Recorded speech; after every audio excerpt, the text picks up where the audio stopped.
Guys সে হচ্ছে কারখানা বাজার। আসলে আমি এতক্ষণ অনেক ঘোরাঘুরি করলাম। আসলে কারখানা বাজারটা বেশ বড় নয়, বাজারটা বেশ ছোটো, কিন্তু দুপাশে তুরাগ নদীর থাকার কারণে এই এলাকা আসলে একটি পর্যটন শিল্প হিসেবে গড়ে উঠেছে। আসলে বিকাল হলে প্রচুর পর্যটক কিন্তু এখানে ঘুরতে আসে। এই যে দেখেন দুপাশেই তুরাগ নদী, আর তুরাগ নদীকে কেন্দ্র করে কিন্তু এখানে বিভিন্ন প্রকার ফাস্টফুডের দোকান রয়েছে। সাধারণ যারা দর্শনার্থী রয়েছে তারা কিন্তু, যারা ঘুরতে আসছে তারা কিন্তু এসব ফাস্টফুডের দোকানে বিভিন্ন প্রকারের খাবার খাচ্ছে।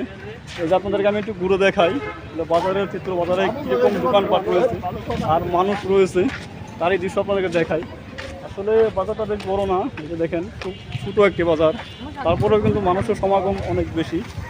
এই যে দেখেন, আর এখানকার যোগাযোগ ব্যবস্থা খুবই ভালো, রাস্তা একদম পাকা, আসলে চলার পথে কোনো প্রকার বাধা নেই।